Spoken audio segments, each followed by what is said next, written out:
इमरान खान का लॉन्ग मार्च या धरना कब इस्लामाबाद पहुंचेगा, ये बड़ा अहम सवाल है। और उस धरने से वो क्या अचीव करना चाहेंगे। पहले तो इब्तदाई तौर पर जो उन्होंने तारीख दी हुई थी उसके मुताबिक तो उन्हें जुमे वाले रोज़ यहाँ पहुंच जाना चाहिए था।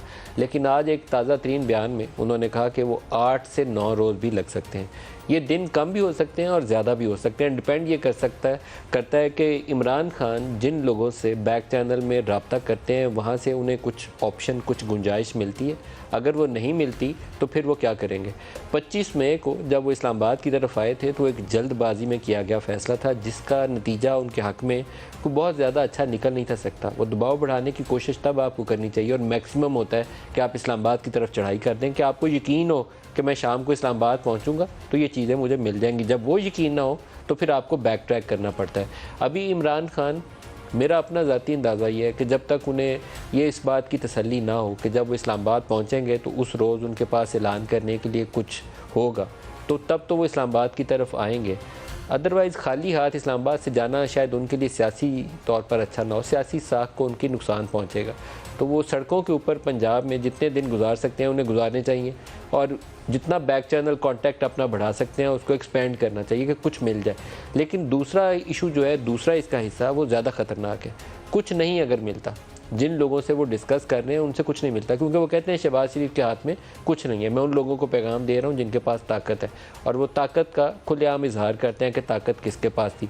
ताकत वो कहते हैं कि उनके पास थी जिसने नवाज शरीफ के ऊपर केस बनाए, जिन्होंने JIT बनाई, जिन्होंने करप्शन के चार्जेस फ्रेम किए। और वो मिलिट्री इस्टेब्लिशमेंट की तरफ इशारा करते हैं कि ताकत, इख्तियार उनके पास है, शहबाज शरीफ के पास इख्तियार नहीं है। तो वहाँ से उनको क्या ऑप्शन मिल सकती है, ये एक बड़ा ही अहम और कलीदी सवाल है। उसके ऊपर इमरान खान के धरने का भी निसार है और अमन अमान का भी उसके ऊपर निसार है।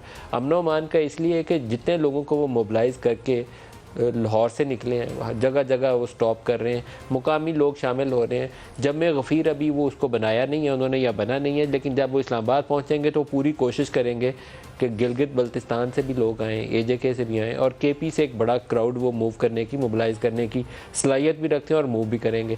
पंजाब वाली साइड से जितने भी लोग आएँ, लेकिन इस्लामाबाद पहुँच के अगर शाम को उनको कुछ नहीं मिलता तो फिर क्या। ये वो सवाल है जिसके ऊपर खौफ पैदा होता है कि तसादुम वाली कैफियत ना पैदा हो जाए। टेम्परेचर जितना वो बढ़ाएंगे उतना ज़्यादा तसादुम का ख़तरा होगा और वो अपने हर आने वाले बयान में कुछ ना कुछ ऐसा कह देते हैं जिससे उस खदशे का इजहार भी हो जाता है। आज वो मीर जाफ़र और मीर सादक आर्मी चीफ़ को कहते हैं, कल वो बाकियों को कहना शुरू कर देंगे।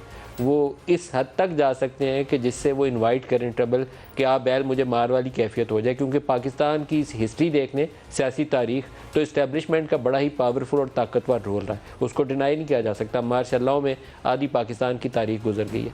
तो इसके अंदर रहते हुए सियासत को अपना रास्ता बनाना होता है, टकराव वाली तरफ नहीं जाना होता। तो इमरान खान के कुछ बयानात जो हैं उससे इस खदशे का इजहार होता है। आज उन्होंने एक ट्वीट की है और उस ट्वीट के अंदर उन्होंने अपने खुद से अल्फाज का चुनाव ये किया है कि ये एक इनकलाब देख रहा हूँ, सॉफ्ट रेवोल्यूशन इनकलाब देख रहा हूँ। तो ये बैलेट से आता है या खूनी तरीके से आता है, ये अब देखना पड़ेगा। ये वो खौफ है, वो खदशा है जिसका इसकी जमात के अंदर मौजूद फैसल वाडा ने इजहार भी किया और बाकी बहुत सारे लोगों ने दिल के अंदर उस खौफ को महसूस करते हैं, पब्लिकली उसको इंगेज नहीं करते किसी को। लेकिन ये वो खदशा है जो पाकिस्तान के बहुत सारे लोगों को मौजूद है कि टकराव वाली कैफियत जिसमें एक तरफ PTI खड़ी हो और दूसरी तरफ मिलिट्री इस्टेब्लिशमेंट खड़ी हो, वो पाकिस्तान के मफाद में हो ही नहीं सकती। तो वो वाली अगर सिचुएशन डेवलप हो जाए तो फिर क्या होगा।